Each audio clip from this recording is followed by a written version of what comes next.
வணக்கம். 5 மணி செய்திகளை தொகுத்து வழங்குவதற்காக நான் ஆர் தேவப்பிரியன். இந்த நேரத்திற்கான தலைப்புச் செய்திகளை பார்க்கலாம். தனது தாயாருக்கு மருத்துவர் அளித்த சிகிச்சையால் பக்க விளைவு என்று சந்தேகம். கொலை செய்யக்கூடிய நோக்கத்தில் மருத்துவர் பாலாஜியை தேடி வந்து கத்தியால் குத்தியதாக விக்னேஷ் வாக்குமூலம்.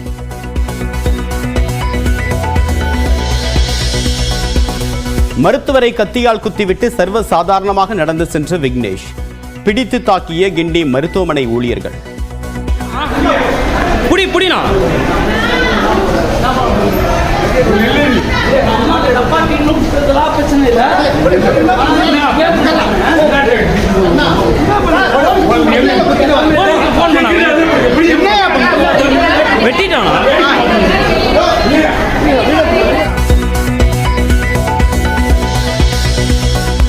கிண்டியில் அரசு மருத்துவர் கத்தியால் குத்தப்பட்டது குறித்து விரிவான விசாரணை.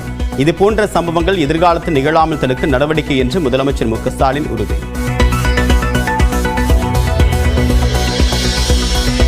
கத்தியால் குத்தியவரின் தாயாருக்கு சிறப்பான மருத்துவ சிகிச்சை அளிக்கப்பட்டதாக துணை முதலமைச்சர் உதயநிதி விளக்கம். 6 மாதங்கள் தாயை அழைத்து வந்து சிகிச்சை பெற்றதாகவும் பேட்டி. இந்த மருத்துவமனைக்கு அவங்களுடைய தாயாரை கூட்டிட்டு வந்திருக்கிறார். அதனால அவங்க மேல எந்த விதமான ஒரு சந்தேகமோ அவர் அந்த மருத்துவருக்கும் கூட எந்த ஒரு டவுட்டோ எதுவும் வரல, பயமோ எதுவும் அச்சமோ எதுவும் இல்லை. தொடர்ந்து சிகிச்சை பெற்றிருக்கிறாரு. தொடர்ந்து அந்த டாக்டரோட தொடர்பில் இருந்திருக்கிறாரு. அதுவும் அரை மணி நேரம் வந்துட்டு பேசிட்டு டிஸ்கஸ் பண்ணிட்டு தான் இருந்திருக்கிறாரு.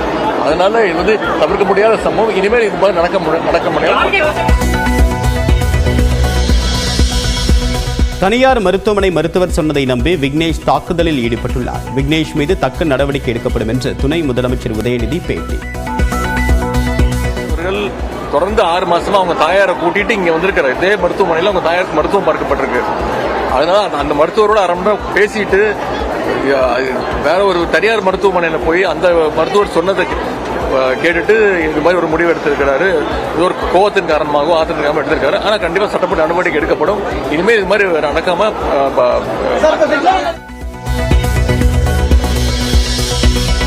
அரசு மருத்துவமனைகளில் பணியாற்றக்கூடிய மருத்துவர்களுக்கு சிகிச்சைக்கு செல்வோர் முழு ஒத்துழைப்பு வழங்க வேண்டும். அரசு மருத்துவர்களின் பணியிட பாதுகாப்பை உறுதி செய்வதும் நம் ஒவ்வொருவரின் கடமை என்று துணை முதலமைச்சர் உதயநிதி வலியுறுத்தல். ஃபர்ஸ்ட் ப்ரையாரிட்டி இன்னைக்கு மருத்துவர் பாலாஜி அவர்களுக்கு சரியான சிகிச்சை கொடுத்து அவர் மீட்டெடுக்கிறது தான் எங்களுடைய முதல் ப்ரையாரிட்டி.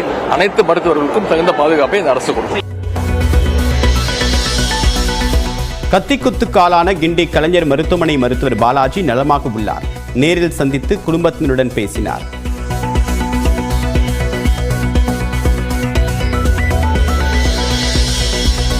கத்திக்குத்துக்கு பிறகு சிகிச்சை பெற்று வரக்கூடிய மருத்துவருடன் வீடியோ காலில் பேசிய அமைச்சர் மா சுப்பிரமணியன் மருத்துவர் பாலாஜியிடம் உடல்நலம் விசாரித்தார்.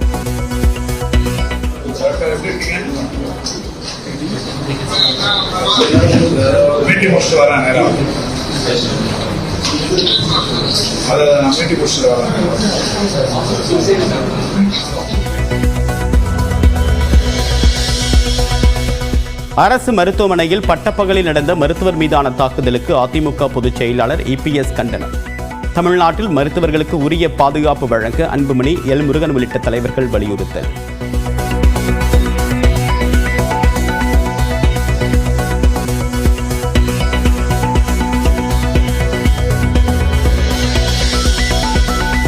கிண்டி அரசு மருத்துவமனையில் தாக்குதலுக்காலான மருத்துவரை சந்தித்து முன்னாள் அமைச்சர்கள் ஜெயக்குமார், விஜயபாஸ்கர் உடல்நலம் விசாரிப்பு. எதிர்காலத்தில் இதுபோன்ற தாக்குதல்கள் நடைபெறாமல் தடுக்க வேண்டியது அரசின் கடமை என்று ஜெயக்குமார் பேட்டி.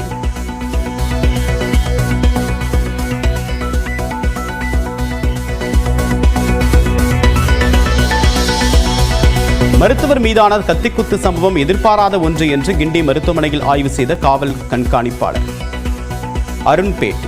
மருத்துவர்கள் மீதான தாக்குதல் தொடர்ந்து நடத்தப்படவில்லை என்றும் முதல் முறையாக நடந்திருப்பதாகவும் விளக்கம்.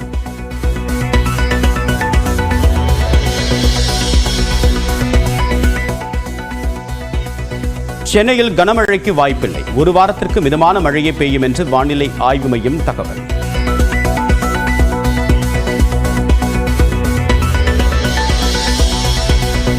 செங்கல்பட்டு, காஞ்சிபுரம், கடலூர், விழுப்புரம் உட்பட தமிழ்நாட்டில் 12 மாவட்டங்களில் இன்று கனமழைக்கு வாய்ப்பு. புதுச்சேரி, காரைக்காலிலும் கனமழை பெய்யலாம் என்று வானிலை ஆய்வு மையம் கணிப்பு. தஞ்சாவூர் மாவட்டம் ஒரத்தநாடு அருகே மாணவர்களின் வாயில் சக மாணவர்களை டேப் ஒட்டியது உறுதி. கவனக்குறைவாக இருந்ததாக தலைமை ஆசிரியை உட்பட 3 பேர் பணியிட மாற்றம்.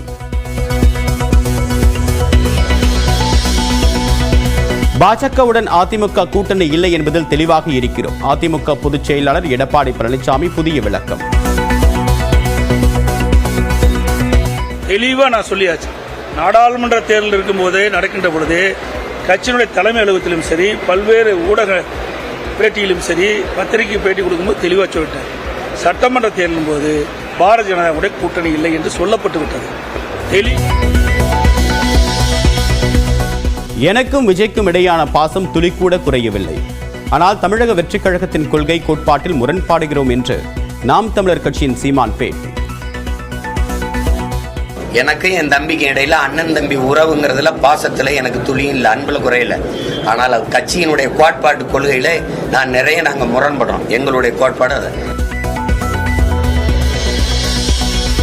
ஆசிரியர் பணி நியமனத்தின் போது குற்றப் பின்னணி பற்றி காவல்துறை சரிபார்ப்பு நடத்தப்படும்.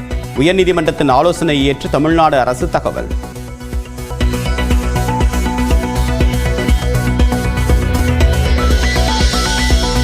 தாராபுரம் அருகே 17 தனியார் பள்ளி மாணவர்களுக்கு பாலியல் தொல்லை. புகாரின் அடிப்படையில் பள்ளியின் வார்டன் சரண் உட்பட 3 பேர் கைது.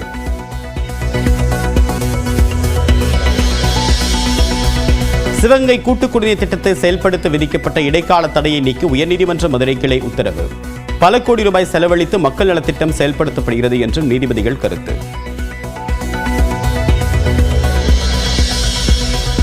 %90 தேர்தல் வாக்குறுதிகளை நிறைவேற்றிவிட்டதாக திமுக பொய் கூறுகிறது. அமைச்சர் தங்கம் தென்னரசுவின் அறிக்கைக்கு அதிமுக பொதுச் செயலாளர் எடப்பாடி பழனிசாமி பதில்.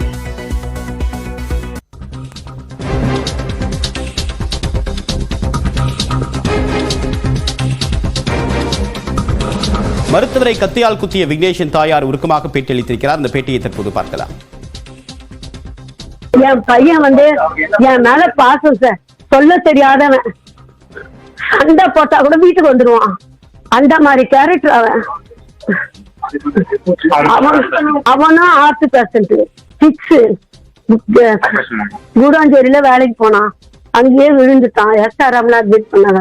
அவங்க கேட்டது ஒரே பதில், போயிட்டு ராஜீவ்காந்தி ஹாஸ்பிட்டல் போய் ஒரு லெட்டர் சீல் அடிச்சு வாங்கிட்டு வந்து கொடுனாங்க. ராஜீவ்காந்திக்கு திரின்னு என் பையன், சின்ன பையன், அவனும் தெரிஞ்சாங்க. அதெல்லாம் நான் தர முடியாது போட்டு அப்படின்னு கண்டிச்சுன்னு சொல்றாங்க. எனக்கு 5வது ஸ்டேஜ் கேன்சர்னு இப்ப புரளிய கலைப்பு விடுறாங்களே, யாரு வேலை அது? அத சொல்லுங்க. எனக்கு அதே பாலாஜி வாயில இருந்தா எனக்கு அடையாறு இன்ஸ்டியூட் ஹாஸ்பிட்டல் இருந்து, உனக்கு 2nd ஸ்டேஜுமா, சீக்கிரம் குணப்படுத்திடலாம், பயப்படாத. எல்லா ஹாஸ்பிட்டல்லையும் 12 போடுவாங்க.